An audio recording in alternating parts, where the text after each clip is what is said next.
Master కుటుభూమి గారు English నేర్పించారనమాట. అంటే నాకు ఇంగ్లీష్ రాదు అని అంటే ఆవిడ యొక్క భూమధ్యాన్ని టచ్ చేయగానే ఆయనకు వచ్చిన ఇంగ్లీష్ అంతా ఇతనికి ఈవిడికి వచ్చిందని అంటారు. ఆ విధంగా ఆవిడ మహాత్ముల దగ్గరే ఉండి ట్రైనింగ్ అయిన వ్యక్తి అనమాట. అక్కడ నుంచి ఆవిడని అంటే దివ్య జ్ఞాన సమాజానికి టోటల్ గా ఆవిడ జీవితం అంతా అంకితం చేశారు.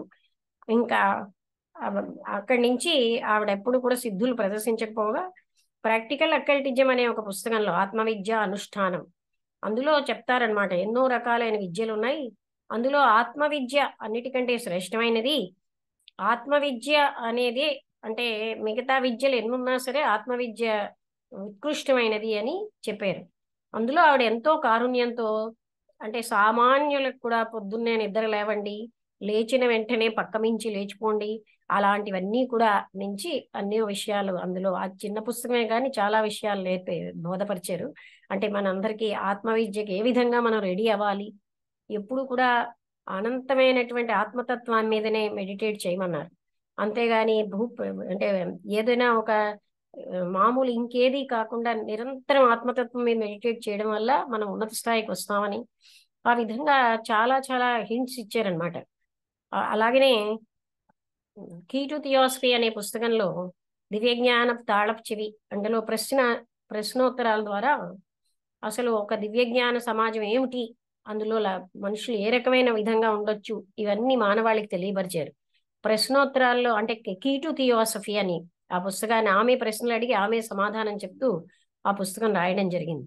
అలాగే వాయిస్ ఆఫ్ ద సైలెన్స్ అనే పుస్తకం అంటే తను ఎక్కడ ఏది మంచిది అని అనుకుంటే అదే. తర్వాత అలా వాళ్ళు వచ్చినప్పుడు మొట్టమొదటిగా బొంబాయి రావడం, బొంబాయి నగరానికి వచ్చారు. బొంబాయి నగరానికి వచ్చాక అక్కడే ఇంటర్నేషనల్ హెడ్ క్వార్టర్ పెట్టాలా అనుకున్న సమయంలో మద్రాస్కి రావడం, అక్కడ సుబ్రహ్మణ్య అయ్యర్ అన్న వ్యక్తితోటి ఆల్కాట్ గారికి పరిచయం ఏర్పడుతుంది. ఆయన అక్కడ అంటే లాయర్ అన్నమాట, జస్ట్ అంటే జడ్జి అన్నమాట ఆయన. ఆయన ఆ, అంటే అక్కడ మద్రాస్ వచ్చిన తర్వాత మహాత్ముల నుంచి సందేశం వస్తుంది, ఇదే ఇంటర్నేషనల్ హెడ్ క్వార్టర్ గా ఉంచవలసిన ప్లేస్ అన్నట్టుగా. అక్కడి నుంచి సుబ్బయ్య చెట్టి అని ఒక ఆయన ఆ స్థలాన్ని మన మైత్రేయ గారు గ్రేట్ గ్రాండ్ ఫాదర్ ఆయన ఆ స్థలాన్ని డొనేట్ చేస్తారనమాట. ఆ విధంగా నదీ తీరంలో ఆ దివ్యజ్ఞాన సమాజ స్థాపన ఇంటర్నేషనల్ హెడ్ క్వార్టర్ అనేది స్థాపించబడింది. ఎందుకంటే భారతదేశం ఎక్కువగా స్పిరిచువల్లీ చార్జ్డ్ ల్యాండ్ అని, ఇది ఇక్కడ ఆధ్యాత్మికతకి చాలా సులువుగా వికసిస్తుంది అన్న భావంతో మన అడయార్ మద్రాసులో అంటే ఇప్పుడు మనం చెన్నై అంటున్నాం, అందులో అడయార్లో దివ్యజ్ఞాన సమాజ స్థాపన అంటే ఇంటర్నేషనల్ హెడ్ క్వార్టర్.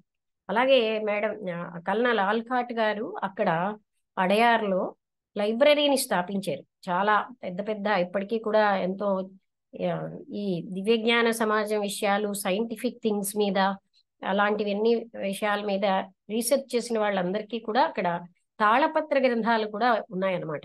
అందులోంచి కూడా చాలా విషయాలు ఇప్పటికీ కూడా ఇక్కడ రామయ్య గారని ఆయన పాళీ భాషలో ధమ్మపదం రాయదలిచి తెలుగులోకి ట్రాన్స్లేట్ చేయాలనుకుంటే ఆ గ్రంథాన్ని కూడా వాళ్ళు తాళపత్ర గ్రంథాలు ఇచ్చారనమాట. ఆ విధంగా ఆయన ఆ సహాయంతో దాన్ని పాళీ భాషలోకి పాళీ భాషని తెలుగులోకి ఇంగ్లీష్లోకి మార్చారు తైవాన్ వాళ్ళు చెప్పగా. అలాగా అంటే ఎక్కడైనా ఏదైనా వరల్డ్ వైడ్ ఏ రీసెర్చ్ జరిగినా వాళ్ళు హెల్ప్ చేస్తారు. అటువంటి గ్రంథాలన్నీ ఉన్నటువంటి గ్రంథాలయం అది ఆల్కాట్ గారే స్థాపించారు. ఆయన 1907లో చనిపోతే 1906లో కూడా ఒక స్కూల్ స్థాపించారట. అంటే నిమ్న జాతి ఉద్ధరణ అలాంటివన్నీ కూడా అతను అంటే వాళ్ళందరూ చాలా డౌన్ ట్రాడెడ్ గా అయిపోయారు కనుక వాళ్ళని పైకి తీసుకురావాలి అని విద్య ద్వారానే అనే భావంతో ఆయన విద్యా సంస్థలు ఇక్కడ కూడా ఏర్పాటు చేశారు. ఇప్పటికీ మనందరికీ తెలుసు అడయార్లో ఆల్కాట్ స్కూల్ అనేది ఉంది.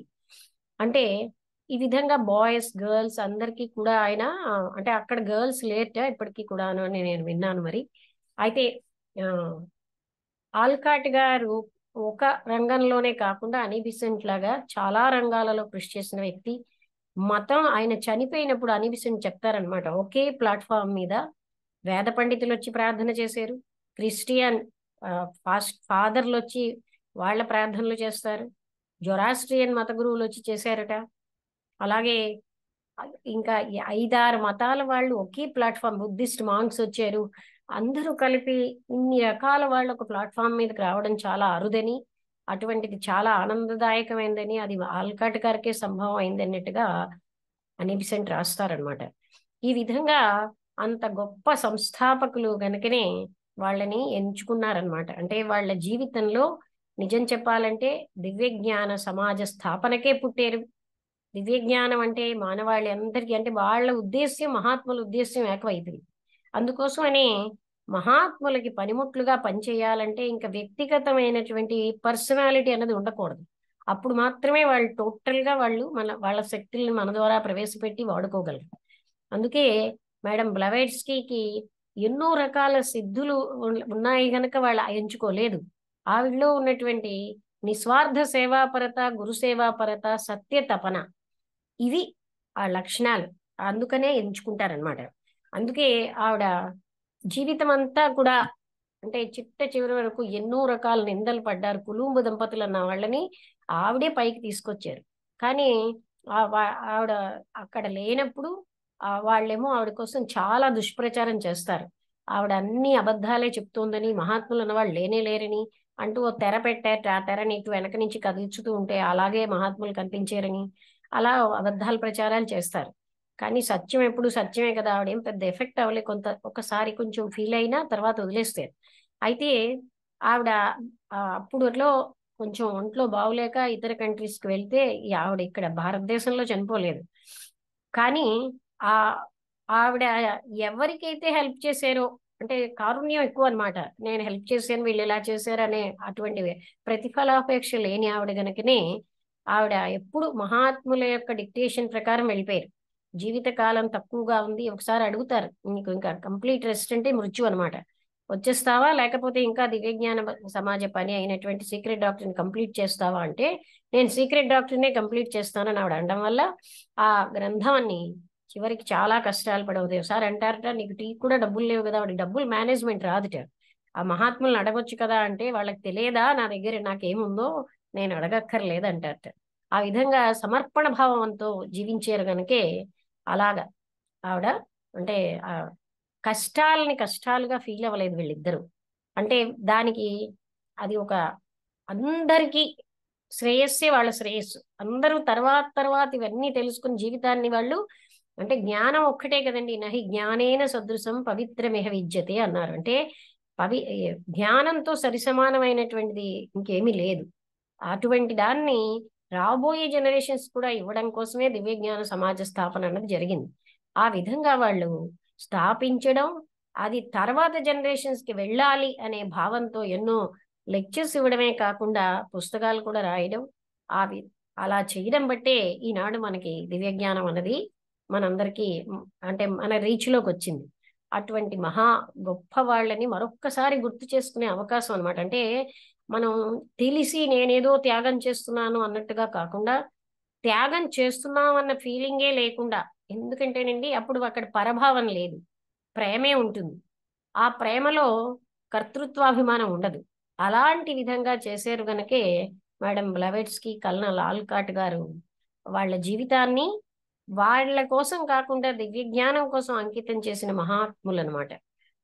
వాళ్ళని గుర్తు చేసుకునే అవకాశం మనకి ఈ ఫౌండేషన్ డే సందర్భంగా అటువంటి మహనీయుల్ని గుర్తు చేసుకునే అవకాశం మనకు వచ్చింది. ఎందుకంటే అలా గుర్తు చేసుకోవడం వల్ల మన జీవితాలను కూడా, అంటే మనకు తెలియక ఈ ప్రాపంచిక విషయ వస్తువులే ఎక్కువని జీవిస్తున్నాం, కానీ జ్ఞానం వస్తున్న కొద్దీ ఇవేవి శాశ్వతం కాదు, శాశ్వత సుఖం వీటిల్లో లేదు అనేది మనకి తెలుస్తుంది అనమాట. ఇలాంటి మహనీయుల యొక్క జీవితాలు గుర్తు చేసుకోవడం, వీటి వల్ల ఇవాళ పొద్దున్న రమణ మహర్షిది చదువుతున్నప్పుడు ఆయన ఏమన్నారంటే, సత్తుతో జీవించడం అంటే ఏమిటి, సత్ అంటే ఆత్మతత్వం యొక్క అనుభూతి వచ్చే వరకు అనుభూతి ఉన్నటువంటి మహాత్ములతో జీవించడం వల్ల కూడా మనం అది కూడా దానికి, అంటే సత్ సాంగత్యం అంటే సత్తుతో సాంగత్యం.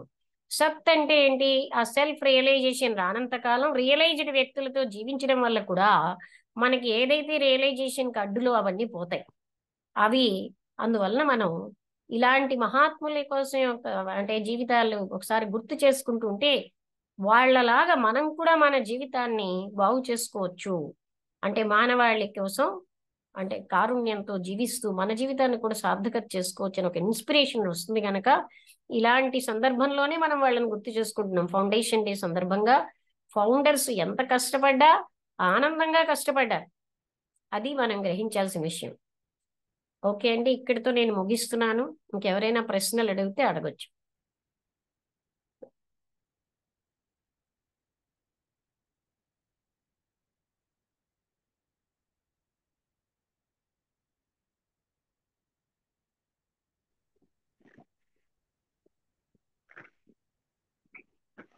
థ్యాంక్స్ అండి, బాగా చెప్పారు, క్లియర్గా ఎక్స్ప్లెయిన్ చేశారు. నా మాట వినిపిస్తుందా? వినిపిస్తున్నానండి. బాగా చెప్పారు. మన ఫౌండేషన్ డే మొన్న 17 తారీఖు అయింది, మళ్ళీ మనం ఇవాళ ఆదివారం నాడు పెట్టుకున్నాం. బాగా చెప్పారు. అందరూ మైక్ ఆఫ్ చేసి కూర్చున్నారు. ఎవరైనా లక్ష్మి గారు, ఆ, రాజమండ్రిలో రైల్వే స్టేషన్ దగ్గర ఆల్కట్ గార్డెన్స్ అని ఆ ఏరియా పేరు. అవునండి. తర్వాత ఆల్కట్ గార్డెన్స్ హై స్కూల్ అని మున్సిపల్ స్కూల్ పేరు అక్కడ కన్నమతరి గుడి పక్కన ఉంది మున్సిపల్ హై స్కూల్. అవును, ఆయన ఆల్కాట్ పేరు గారు. కాదు అది. రఘురామారావు గారు చెప్పండి. ఆయన పేరు కాదు అది. కాదా? కాదు కాదు, వేరే ఆల్కట్. అవునా? Okay okay okay. ఇంకో ఆల్కాట్ గారు ఉన్నారేంటి? కలెక్టర్ ఏదో పేరు అక్కడ. అదా? ALCO ఓఎల్ కాదు. ఓకే ఓకే, నేను ఈందేమో అనుకున్నాను ఇది వింటే. కాదండి. అక్కడ అది విజ్ఞాన సమాజం అనిబిసెంట్ స్థాపించారు కదండి, అనిబిసెంట్ వల్ల రాజమండ్రి. అనిపిస్తుంది. ఏమైనా అడుగుతారా?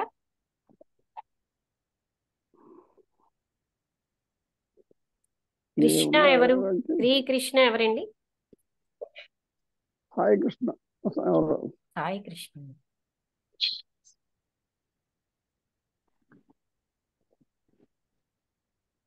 అదే మా ఈ జూమ్ లో ఉన్న వన్ ఆఫ్ ది డిసడ్వాంటేజెస్ అంటే వీళ్ళు ఉన్నారు, లేకపోతే ఇక్కడ మీటింగ్ లో పార్టిసిపేట్ చేస్తున్నారు లేదో కూడా తెలియదండి, ఉన్నట్టుగా కనిపిస్తుంది అంతే. లేదు లేదు, ఉన్నారు. అంటే శాస్త్రి గారు ఏమైనా వసంతలత ఏమైనా అడుగుతావా? ఏంటండి లక్ష్మి గారు? చెప్పండి. థియోసాఫికల్ సొసైటీ గురించి బాగా చెప్పారు, చాలా బాగుంది. వినబడుతుందా అన్నమాట? నేను పెద్దది చేశాను సౌండ్ ఇక్కడ. నేను ఇక్కడ పెంచాను. లాస్ట్ టైం అయితే నా వాల్యూమ్ 20లో ఉందని చేత ఎవరికి వినపడలేదు. ఇప్పుడు 70లో పెట్టాను, బాగా వినపడాలి. వినపడుతుంది కదండి? క్లారిటీ ఉందిగా? ఉంది ఉంది ఉంది ఉంది అంటే మీరు నీళ్ళు అవుతున్నట్టుగా ఉందండి. ఉందండి, అంటే నేను కొంచెం ఫోన్ దూరంగా ఉంది, క్లియర్ గా ఉంది. బ్లాస్కి మేడము ఆవిడ గురించి తెలుసుకోవాలంటే మనకి చాలా చదవాల్సి వస్తుంది, థియాసఫీలో ఎన్నో విషయాలు. కానీ చెప్పాలంటే ఆవిడ గురించి, ఆవిడకి మహాత్ముల యొక్క అనుగ్రహం ఉందండి, ఫస్ట్ పాయింట్. సెకండ్ పాయింట్ ఏంటంటే ఆమె ఈ ఈస్టర్న్ ఫిలాసఫీని తీసుకెళ్ళి వెస్టర్న్ ఫిలాసఫీకి జాయిన్ చేసి, so that westerners won't be concentrating on materialism. వాళ్ళు ప్రాక్టికల్ వర్క్ ప్రపంచాన్ని దృష్టిలో పెట్టుకుని సైన్స్ వీటి మీద వచ్చిన వాటినే నమ్మి అప్పుడే వాటిని విశ్వసించారు. అటువంటి వాళ్ళకి బియాండ్ సైన్స్ కూడా ఒక particular knowledge is there that requires some concentration and efforts using self అని చెప్పేసి ఆవిడ ఎస్టాబ్లిష్ చేయడానికే ఇది ప్రయత్నం చేసింది. మహాత్మను కూడా actually that was wanted by mahatmas. అదే అండి నేను అబ్జర్వ్ చేశాను ఒక చోట ఆవిడ మీద కామెంట్స్ రాసినప్పుడు. చేత బ్లావస్కీ మేడం వల్ల జరిగిన మహోపకారం ఏంటంటే ఈ సైంటిఫిక్ వరల్డ్ అంతా కూడాను ప్రాక్టికల్గా ఇంద్రియాలతో గ్రహించిన దాన్నే నమ్ముతున్నారు. అది కాదు, beyond sense organs there are certain knowledges, that knowledge has to be gained through one's సాధన అని చెప్పేసి ఆయన ప్రూవ్ చేసింది. అంతేనండి నేను చెప్పదలుచుకుంది. ఓకే. మన మీటింగ్ నోటిఫికేషన్ ని ఎన్ని గ్రూప్స్ పంపిస్తామో తెలుసా ఎవరికైనా? మ్హూ. తెలుగు ఫెడరేషన్ మీద ఉన్న గ్రూప్స్ 5, POS మీద 2, తర్వాత థియాసఫీ గ్రూప్స్ మీద ఇంక్లూడింగ్ అనకాపల్లి 4,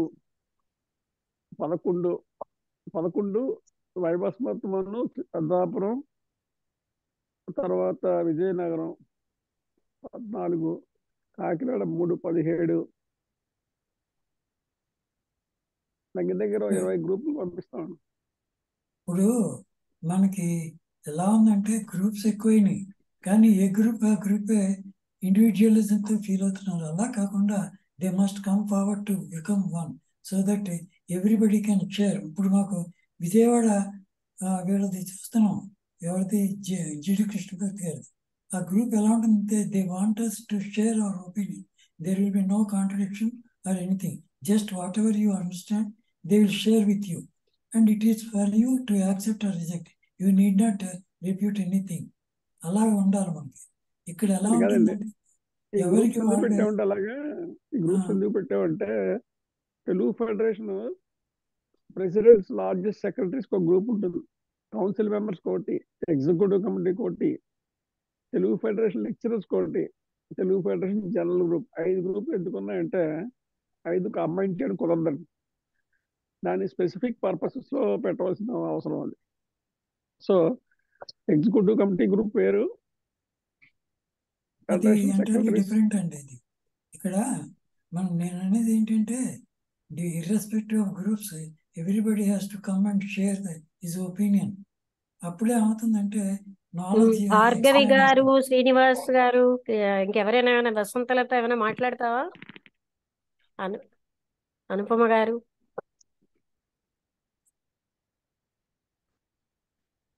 లేదు, మీరు చాలా వివరంగా చెప్పారు, అర్థమైందంతా అర్థం చేసుకున్నాం.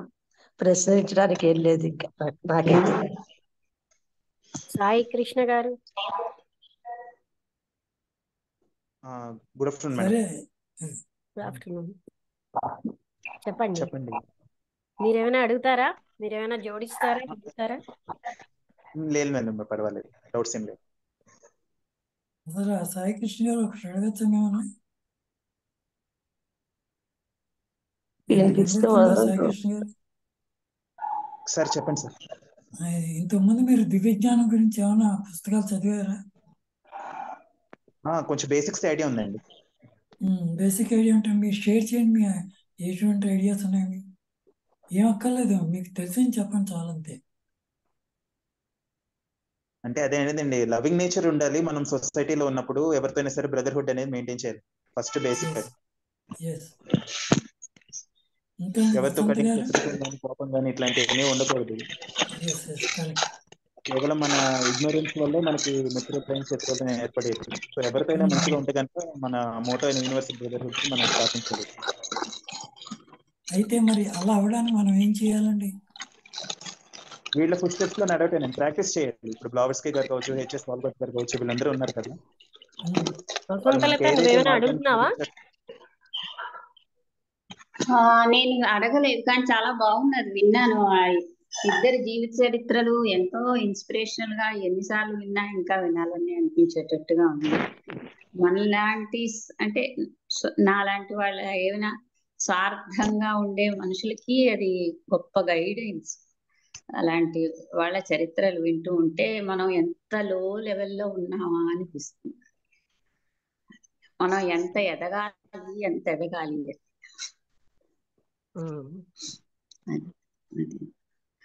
చాలా బాగున్నది. అంటే వింటూ ఉంటే ఎంతో ఎన్నో 2 సార్లు 3 సార్లు 4 సార్లు విన్నాను. అయినా సరే ఎప్పుడు విన్నా సరే బాగున్నట్టుగా ఉంటుంది. చాలా చాలా విషయాలు ఉంటాయి, నేనేమో కొన్నే చెప్పగలిగాను. బాగున్నది. ఎంత గొప్పవాళ్ళు అవుతారా అని. లక్ష్మి గారు మీరు ఏమైనా చెప్తారా? అది మెయిన్ అబ్జర్వ్ చేసింది దివ్య జ్ఞానంలో. ఏమండి? ఏది కూడా నాది నా కోసం అన్నట్టు ఉండకూడదు ఎవరు కూడా. ఎస్, అదొకటి. ఇంకా చెప్పండి సాయి కృష్ణ గారు, కొంచెం మీకు ఐడియా ఉంది. బాగానే చెప్తున్నారు. ఆ ఇక్కడ సెల్ఫ్లెస్నెస్ ఏంటంటే అనేది ఉండబట్టి యానీ బిసెంట్ గారు కావచ్చు, మేడం బ్లవర్స్కీ గారు కావచ్చు, వీళ్ళందరూ కూడా సొసైటీ కోసం వాళ్ళు ఎంత సర్వీస్ చేశారని మనకు తెలుసు కదా. ఎప్పుడు కూడా నిస్వార్థంగా ఉండి ఎవరి మీద కోపం కూడా తెచ్చుకోకుండా. అండ్ యానీ బిసెంట్ గారి సర్వీస్ అయితే మనము వేరైతే సర్కిల్ సొసైటీలో అక్కడ బాంబే సైడ్ అప్పుడు చేసిన సర్వీస్ అయినా కూడా మనం అది ఎంత నిస్వార్థ సేవ అనేది చూసుకోవచ్చు మనం. Yes, correct. అంటే మనకి థియాసఫీలో అర్థం చేసుకోవడం 3 పాయింట్లు వెరీ ఇంపార్టెంట్. ఒకటి ఏంటంటే సర్వీస్, సెకండ్ బ్రదర్హుడ్, థర్డ్ ఏంటంటే స్వాధ్యాయం, that is to improve our knowledge about self we have to work hard. అవి వచ్చినప్పుడు మాత్రం మనం చాలా జాగ్రత్తగా అర్థం చేసుకోవాలి. తెలియకపోయినట్లయితే ఇప్పుడు లక్ష్మి గారు లాంటి అడిగి క్లారిఫై చేసుకుంటూ ఉండాలి. చాలా మంది ఏమనుకుంటారంటే జీవితంలో సమస్యలు వచ్చినాయి అనుకుంటారు, కానీ సమస్యలు అనేవి ఉండవు బ్రదర్, ఓన్లీ పరిస్థితులు ఉంటాయండి. ఆ పరిస్థితికి మనం ఏం చేయాలి అనేది మన డెసిషన్ తీసుకోవాలండి. కరెక్ట్. ఇక్కడ ఇంకోటి, మన కష్టాలు వచ్చినప్పుడే తట్టుకోవాలి. తట్టుకునే వాటిని దాటగలిగితే each difficulty teaches us a lesson. ప్రతి కష్టం కూడా మనకు ఒక పాఠమే. ఆ కష్టాన్ని అధిగమించినప్పుడు దానివల్ల వచ్చిన అనుభవం అంతా కూడా మన జీవితానికి ఎంతో ఉపయోగపడుతుంది. ఉదాహరణకి ఇప్పుడు ఫర్ ఇన్స్టెన్స్ ఇదే తీసుకుందాం.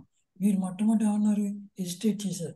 తర్వాత ఏమనుకుంటారో ఏమిటో మొత్తానికి మిమ్మల్ని ఎంకరేజ్ చేయగా you have come out of your shell and then you are able to distribute your knowledge. అలా ప్రయత్నం చేయాలండి.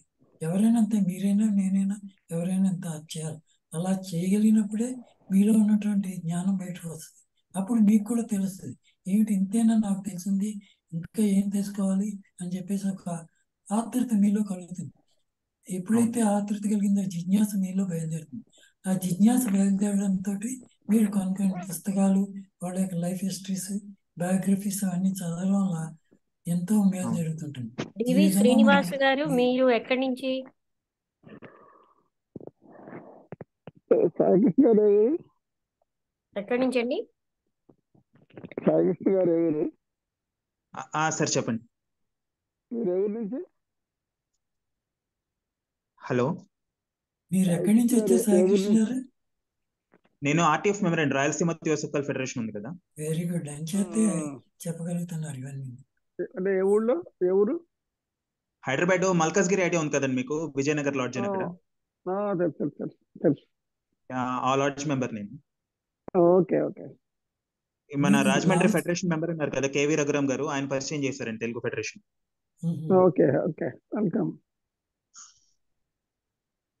బ్లవస్కీ రాసిన పుస్తకాల్లో మీకు ఏ పుస్తకం బాగా అనిపించిందండి కృష్ణ గారు? అది సీక్రెట్ డాక్టర్ కాకుండా evolution of the synthesis of doctor అని ఒక బుక్ ఉంటుందండి. సైంటిఫిక్ గా మానవ పరిణామం గురించి అక్కడ రాస్తే ఒక బుక్ ఉంటుంది, అది బాగా నచ్చిందండి నాకు. సైన్స్ బేస్ మీద. ఏ పాయింట్స్ మీకు బాగా నచ్చినాయి? అంటే ప్రాపర్ గా చెప్పడానికి రావట్లేదు. ఐ థింక్ ఇంకొకసారి షేర్ చేయండి. యూ డోంట్ వరీ, మేము కూడా అంతే చదువుతాం, గుర్తున్న పాయింట్స్ మీతో షేర్ చేసుకుంటాం.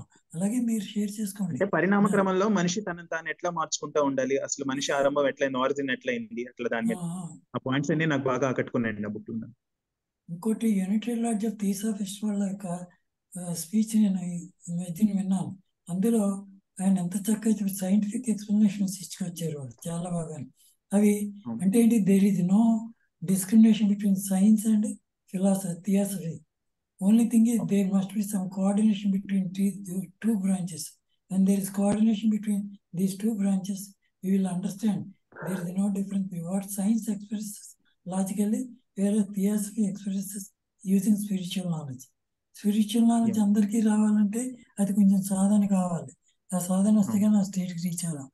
ఇదే మీకు ఈ సైన్స్ ఉందనుకోండి, సైన్స్ అంటే ప్రతిదీ మన కంటికి కనబడుతుంది. We can grasp that knowledge through sense organs. Whereas theosophy cannot be grasped through sense organs.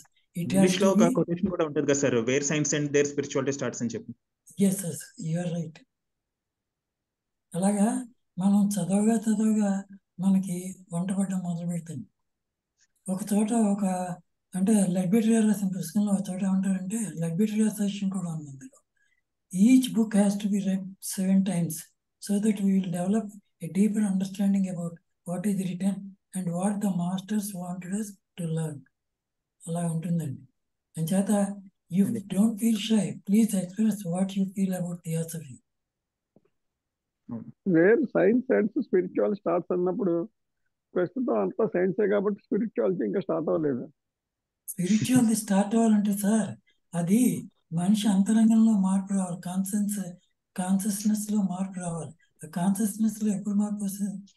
వాడు సాధన చేయగా ద కాన్షియస్నెస్ వే ఇస్తూ ఉంటుంది, క్రమక్రమంగా డెవలప్ అవుతుంది. It requires some times years together. As far Blavatsky ఆవిడ ఉంటుంది, నువ్వు ఈ నీకు ముక్తి కానీ మోక్షం కానీ లిబరేషన్ కానీ భార్గవి గారు మీరేమైనా అడుగుతారా?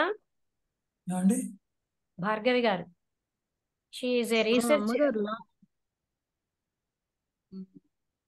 నాకు కొత్తగా అనిపిస్తుంది అమ్మగారు వినటము. అసలు ఫస్ట్ టైం వింటున్నాను నేను ఆల్కాట్ అన్ని. తర్వాత మేడం బ్లావెట్స్కి గురించి ఇంకా ఎప్పుడైనా వారంలో ఒక రోజు ఇలా విపులంగా, నాకు చాలా సంక్షిప్తంగా మీరు చెప్పినట్టు అనిపిస్తుంది, కానీ వారంలో ఒక రోజు ఎప్పుడైనా ఇలా ఇంకా మంచిగా చెప్పడానికి ఏమన్నా చెప్తే మేము వింటాము అనేది.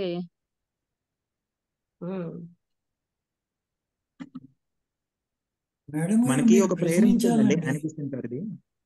కృష్ణ గారు చెప్పండి. యానీ బెసెంట్ గారిది మనకి యూనివర్సల్ ప్రేయర్ ఉంటుంది కదా, oh hidden life vibrant in every అవునవును ఆటమ్ అవును అని చెప్పి. అవును. ఆ ఒక్క ప్రేయర్ మనం డైలీ ప్రాక్టీస్ చేసుకున్నా సరే దాని ద్వారా మనం థియోసఫీకి అటాచ్ అవుతాం. ఈవెన్ కొత్తగా వచ్చిన వ్యక్తి అయినా సరే yes yes you are right. ఆ ఒక్క ప్రేయర్ లోనే మొత్తం దివ్య జ్ఞానానికి సంబంధించిన సీడ్ అంతా కూడా ఉంది అందులో. మనం ఇది ఎట్లా బ్లావస్కీ ముందుకెళ్ళాలి. సీక్రెట్ డాక్టర్ అంతా జ్ఞానయోగం అండి. జ్ఞానయోగం అంటే అవును. సాధన వల్ల కానీ తొందరగా మనకి వంట పట్టదు. అది అవును. చాలా అవుతుంది. ఒకసారి బ్లావస్కీని కొంతమంది ప్రశ్నిస్తారు, ఏమంటే అవును. ఇది ఏంటి చదివినా ఎంత చదివినా ఏంటి అదే మాకు మోక్షానికి అరువులు కావాలి ఏంటన్నట్టుగా వాళ్ళ సందేహాలు వెలిపించితే ఆవిడంటుంది, you don't worry, there are so many opportunities for you to reincarnate, then you will get understand. అంటే ఏంటి, ఒక్కొక్క జన్మలో కొంచెం మనకి కాన్షియస్నెస్ డెవలప్ అవుతుంది. అలా డెవలప్ అయ్యి కొన్ని వందల జన్మల తర్వాత, కొన్ని యుగాల తర్వాత మనం ఈ సనాతన ధర్మం యొక్క జ్ఞానం అంటే ఈ ఆధ్యాత్మిక జ్ఞానం ఉండబడుతుంది. ఇంచేత ఎవరు అవును. కూడా కొత్తగా వచ్చిన వాళ్ళు ఇందులో మొహమాట పడాల్సిన అవును. పని లేదు. మీకు ఎంత తెలిసిందో అది షేర్ చేయండి. ఇప్పుడు you have shared, that's a good thing. Blavatsky కూడా ఉంటుంది, మనం ప్రశ్నించకపోతే ఏది తెలీదు. ప్రశ్నించకుండా కూర్చున్నాం అనుకోండి, మనకి ఏమనిపిస్తుంది, ఓహో వీళ్ళకి అర్థమైపోయింది నేను చెప్పింది అంతా అని అనుకుంటాం. ఏ ఏ లెక్చర్ ఇచ్చేవాళ్ళన్నా కూడా అలాగే అనుకుంటారు. అందుచేత ఏంటంటే మీకు తెలిసింది మీరు షేర్ చేయడం అలవాటు చేసుకోవాలి. అందుకే ఈ ఆపర్చునిటీ ఈ జూమ్ మీటింగ్లో మీకు కలగజేసేది. ఇక్కడే మిమ్మల్ని తప్పు పట్టారు కదా, మీరు చేసిన తప్పు ఇలాగని ఎవ్వరు ఉండరు. మీకు ఏమర్థమైందో అది చెప్పండి, దాన్ని బట్టి ఇక్కడ ఉన్న లెక్చరర్స్ ఎవరో ఒకరు మీకు గైడెన్స్ ఇస్తారు. ఇది ఇలా అర్థం చేసుకోవాలి, ఇది ఇలా ఈ విధంగా అర్థం చేసుకోవాలి. ఇప్పుడు భార్గవి మేడం అన్నారు, ఇది ఫస్ట్ టైం అన్నారు, కరెక్ట్. ఆవిడ ఫస్ట్ టైం విన్నప్పుడు ఇది బయోగ్రఫీ విన్నప్పుడు ఒకలాగా ఉంటుంది, యాక్చువల్ నాలెడ్జ్ కావాలన్నప్పుడు అనలిటికల్గా మనం వినాలి. విన్నప్పుడే బాగా అర్థమవుతుంది ఆత్మజ్ఞానం అది. అదండి. So try, you don't get discourage, anybody can ask questions. Lakshmi garu ఉన్నారంటే ఆవిడకి మంచి knowledge and spiritual knowledge, and she is experienced also.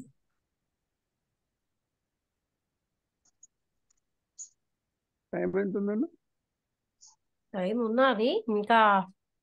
Srinivas గారు ఎవరండి, ఏ ఊరు? ఆయన మ్యూట్ చేసుకోలేదండి, అన్మ్యూట్లో ఉన్నాడు ఆయన. శ్రీనివాస్ గారు డివి శ్రీనివాస్ ఎవరు? అన్మ్యూట్ చేసుకోమనండి ఆయన. మీరు చేసేచ్చు లక్ష్మి గారు, మీరు అన్మ్యూట్ చేయొచ్చు అందరినీ. మీరు అన్మ్యూట్ చేసేచ్చండి లక్ష్మి గారు. మాట్లాడాలనుకున్న వాళ్ళు మాట్లాడతారు కదండి, వచ్చు అన్మ్యూట్ చేయడం రాక కాదు కానీ. నేను అదే అంటలేదండి బాబు. వీళ్ళు ఇక్కడ పాయింట్ ఏంటంటే వాళ్ళు మీటింగ్ లో ఉన్నారా లేదా డౌట్ అది. లేదు ఉంటారు, వచ్చిన వాళ్ళు ఉంటున్నారు కానీ అంటే ఇందులో అంటే ఏమి ఒకటి క్వశ్చన్స్ అడుగుతామని వాళ్ళకి అర్థమైనట్టుగా అనిపిస్తుంది, కానీ ఏ విధంగా ప్రశ్న అడగాలో అని కొంతమందికి డౌట్ ఉంటుంది. పర్వాలేదు, మీకు అర్థమైనంత వరకే చెప్పండి, పర్వాలేదు.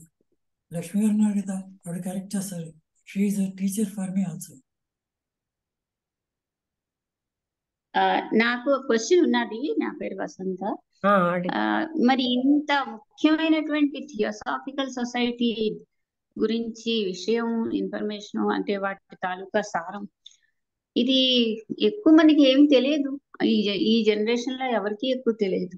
చాలా తక్కువ మందికి అసలు ఎవరికి థియోసాఫికల్ సొసైటీ అంటేనే అంటే తెలియదు. అంటే నా చుట్టుపక్కల ఉండేటువంటి సొసైటీలో చాలా ఎవరికి అంత జ్ఞానం లేదు. ఇది మీతో కలిసినప్పుడే ఆ విషయాలు ఏమిటో, థియోసఫీ అనేది ఉన్నది, దాని గురించి ఇలాగ రాశారు, గ్రంథాలు రాశారు గొప్పవాళ్ళు, ఈ విషయాలు తెలుస్తాయి. ఎందుకు అది ప్రచారంలోకి రాలేదు? ప్రచారం అంటే మేడం వసంత ఇక్కడ గారు ఏంటంటే అన్ని ఆధ్యాత్మిక సంస్థల్లో సామాన్యంగా ఎక్కువగా ఆత్మ విద్యకు సంబంధించినవన్నీ అలాగే ఉంటాయి కదా. ఇప్పుడు తత్వ విధానంద గారు అదే అంటారు. ఒక భాగవతం చెప్తే పురాణం చెప్పిన చాలా వేలలో జనం వస్తారు, కానీ తత్వం చెప్పేసరికల్లా జనం తక్కువ ఉంటారు. అది కృష్ణుడు గీతలో చెప్పిన పాయింటే కదా. ఆధ్యాత్మిక తత్వం, ఆత్మతత్వం అనేసరికల్లా అక్కడ ఏంటంటే మనస్సు యొక్క యాక్టివిటీ ఆగాలి కదా. అలాంటివి చాలా మందికి అట్రాక్టివ్ గా ఉండదు. ఎక్కువ మంది లోయర్ మెంటల్ నేచర్ లో ఉంటారంటారు. అంటే మా భౌతిక శరీరం, ఆస్ట్రల్, మెంటల్, లోయర్ మెంటల్ లో ఉంటారు. అంటే ఏంటి, అప్పుడు వాళ్ళకి ఈ ప్రాపంచిక విషయాలకు సంబంధించినవే ఎక్కువ ఇష్టంగా ఉంటాయి. ఈ ఫలితం వస్తుంది, ఆ ఫలితం. అలాంటి వాటికి చాలా లక్ష్మి గారు అది కాదండి, అసలు దాపరికం అది కాదండి. దాపరికం అడిగిన క్వశ్చన్ కొంచెం గౌరవంగా చెప్తున్నారు. అసలు విషయం ఏంటంటే మనుషులకి ప్రతి నిమిషం గాడ్ తోటి నాకేమిస్తావు, నీకేమిస్తాను, ఇది నెగోషియేషన్ లో ఉంటుందండి. ఈ నెగోషియేషన్ బార్గెనింగ్ లోను ఉన్న చోటే ఉంటారు, లేని చోట రారండి. మన దగ్గర నెగోషియేషన్ లేదు కాబట్టి రారు. అది చెప్పేస్తే ఆస్ట్రల్ బాడీలో ఉంటారు ఎక్కువగా. ఈ ఆస్ట్రల్ ఆత్మ విద్యకి నెగోషియేషన్ ఉండదు కదా. ఇప్పుడు అది కాదు, అది అది అది కూడా చెప్పాలి. మీరు చెప్పే పాయింట్ తో పాటు ఇది కూడా చెప్తే ఆవిడకి యాడ్ అవుతుంది. అంటే ఇప్పుడు రమణ మహర్షి తత్వం అంతే కదండి. ఎప్పుడైతే ఆత్మతత్వం అనే దానికి కృష్ణమూర్తి గారు తీసుకోండి, అంటే ఎప్పుడైతే మైండ్ యొక్క యాక్టివిటీస్, ప్రాపంచికమైన బెనిఫిట్స్ ఉంటే మనుషులు ఇష్టపడుతున్నారు. అది because people are in that level. ఎక్కువ మంది ఆ రేంజ్ లో ఉంటారు కనుక. ఎవరో కొంచెం మందికే హయ్యర్ ప్లేన్స్ కి వెళ్ళాలి అన్న తపన వస్తూ ఉంటుంది. అలాంటి వాళ్ళు ఎక్కడున్నా అది అట్రాక్ట్ అవుతుంటారు. ఇంకోటండి లక్ష్మి గారు, ఇక్కడ ఏంటంటే నా రీసెంట్ ఎక్స్పీరియన్స్ చెప్తాను. నేను మార్కెట్కి ఉపనిషత్ బుక్ కొనడానికి వెళ్ళాను. ఈశోపనిషత్ కొనడానికి వెళ్తే ఆయన అన్నారు, సార్ ఇప్పుడు పుస్తకాలు తెప్పించడం మానేసాం మేము, అందరూ వ్రతాలు, నోములు వాటి మీదే కాన్సన్ట్రేట్ చేస్తున్నారు, ఈ ఉపనిషత్తులు ఇవన్నీ తెప్పిస్తే కొంటర్లేదు ఎవరు అని చెప్పేసి అన్నారు. ఎందుకంటే వ్రతాలు, నోములను చేస్తే, ఇప్పుడు ఫర్ ఎగ్జాంపుల్ కొన్ని వ్రతాలు ఉన్నాయి, ఆ వ్రతం చేస్తే ఇది జరుగుతుంది మీకు ఫలితం అని ప్రచారం బాగా జరిగింది. దానివల్ల ఏమవుతుందంటే మనం సాధారణ మనుషులకే మనం ఏంటి ఈ వ్రతం చేసేద్దాం మన కష్టాలు పోతాయని ఆస్పెక్ట్ లో వెళ్ళిపోతున్నారు. కానీ అసలు మనం ప్యూరిఫై చేసుకుంటే మన భవిష్యత్తు మనమే నిర్మించుకోవచ్చు. ఇప్పుడు రఘురామారావు గారు చెప్పిన పాయింట్ అదే కదా. అంటే బెనిఫిట్ ఓరియంటెడ్ గా, what do you give for me అంటే బెనిఫిట్ ఓరియంటెడ్ కదా. అలాగే కాదు కదా, నోము చేసినా పూజ చేసినా ఏవో ఇవి వస్తాయని ప్రామిసులు చేస్తారు. అలాగా కాకుండా ఆత్మతత్వ విషయాల్లో ఎప్పుడు తక్కువ మందే ఉంటున్నారు ఎక్కడైనాను. అది ఆ విషయం ఇక్కడ పబ్లిక్ తెలవాలి. అది అందుకే కొంచెం డిస్కషన్స్ లో వాళ్ళు చెప్పిన పాయింట్లు మనం నోట్ చేసుకుంటుంటే బాగుంటుంది. అప్పటికప్పుడు క్లారిఫై చేయొచ్చు. ఇప్పుడు వసంత మేడం గారు అన్నారు, వాళ్ళు ఏమన్నారు, ఇది కొంచెం కష్టంగా అనిపిస్తుంది ఏదో అని.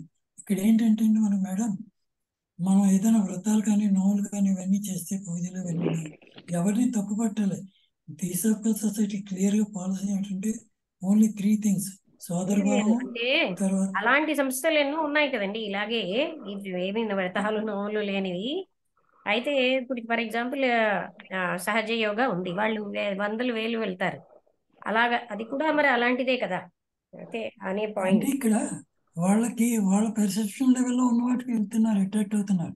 ఈ theosophy direct knowledge of self, ఆ సెల్ఫ్ గురించి అందుకోవడం కష్టం. దానికి ఎంతో పరిశ్రమ చేయాలి, కాన్సన్ట్రేట్ చేయాలి, మనసుని నిగ్రహపరచుకొని చేయాలి. అది చేయడానికి సాధన అవసరం. ఆ సాధనకి ఎన్నో జన్మలు పడుతుంది. లాస్ట్కి క్లియర్గా ఉంది కదా, you may get it in one reincarnation or you may get it after 1000 years అని ఒక చోట అంటున్నాడు స్పష్టంగా.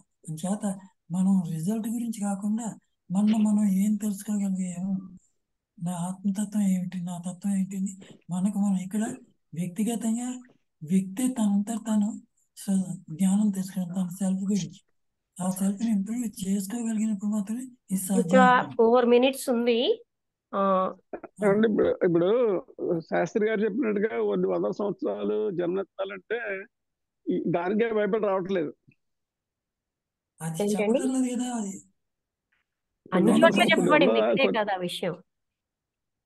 అదే అని చెప్పే అది వాళ్ళకి అలా కాదండి. ఈ జన్మలో ఈ వ్రతం చేసుకుంటే ఇది అయిపోయిన తర్వాత ఇంక రాకుండా అయిపోతుందని వాళ్ళు అనుకుంటుంటే మీరు ఎన్ని చెందాలంటే అది అందుకు వాళ్ళ వస్తారు తీసేస్తారు. వాళ్ళ అపోహలు తొలగించాలి కదండి. తొలగిస్తే గానీ వాళ్ళకి జ్ఞానం కాదు.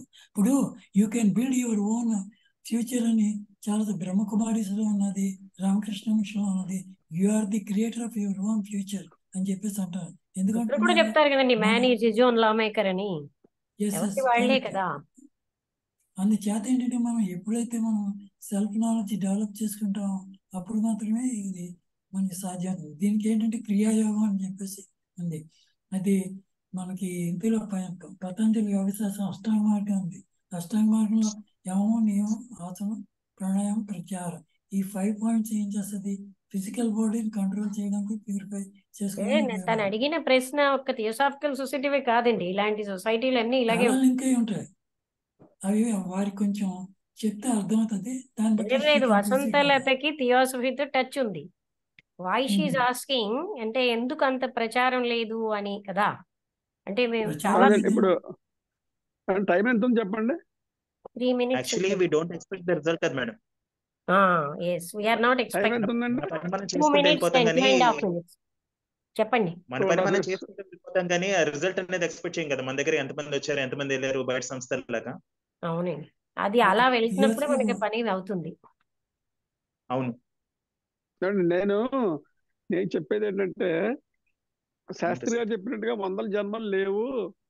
ఈ అవన్నీ జన్మ కాదండి, అనేది ప్రజలకి ఎక్కడితో సరిపోతుంది, ఆ మోక్షం వచ్చేస్తుందని చెప్తాను నేను. ఆ విధంగా అయితే వస్తారు, కానీ ఆ టాపిక్ అలా చెప్పనివ్వట్లేదు మన సబ్జెక్ట్ లో. మనం 3 ఆబ్జెక్ట్ ద్వారా అలా వెళ్తామని నేను చెప్తానంటే సైంటిఫిక్ గా వెళ్దామని అనుకుంటే మన దాంట్లో కాదు అంటున్నారు. అందుకని నేను వెనకడుగు వేస్తున్నా. నేను ఆ విధంగా ఇక్కడ ఏంటంటే మీరు పర్సనల్ గా నేను మీకు చెప్తున్నాను. అవును, మీరు అనుకున్న వేలో ఒక రోజు మీరు లెక్చర్ ఇవ్వచ్చు కదా రఘురామారావు గారు.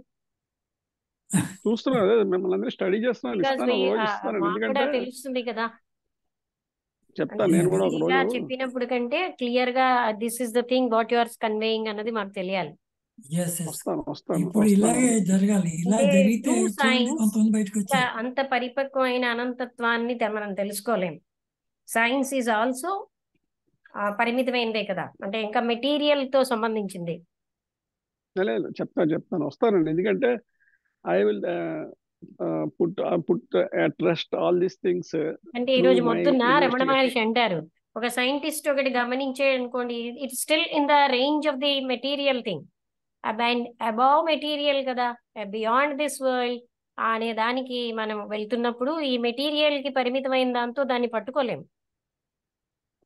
ఇంకొకటి మేడం, ఆల్రెడీ నేచర్ లో ఉన్నదాన్ని వాడు ఇన్వెంట్ చేశాడు, కానీ కొత్తగా అతను సాధించింది ఏమీ లేదు కదా. అదే అంతే. అంటే దృశ్య ప్రపంచంలోదే సైన్స్ చెప్తోంది తప్ప అంతకంటే అతీతమైన దానికి అది వెళ్ళలేదు. సైన్స్ తోటి అనంతత్వాన్ని ఎలా వర్ణించగలం? సైన్స్ అయిపోతుందండి. ఇంకా కృష్ణ గారు మీరు మాండూక్యోపనిషత్తు చదవండి ఒకసారి, బాగా అర్థమవుతుంది. ఏ ఉపనిషత్తు అయినా సరే మనకి అంతే చెప్తోందండి. కరెక్ట్ మేడం, నేను కాదంటలేదు. వాళ్ళకి మాండూక్యోపనిషత్తు చూసినట్లయితే కొంత అవగాహన వస్తుంది, అప్పుడు థియోసాఫికల్ మ్యాటర్స్ బాగా అర్థమవుతాయి. లేదు, ఇప్పుడు మనం డిస్కషన్ కంటిన్యూ చేద్దాం అంటే you can extend if you wish. I am ready. We have to open one more Zoom. Yes. మళ్ళీ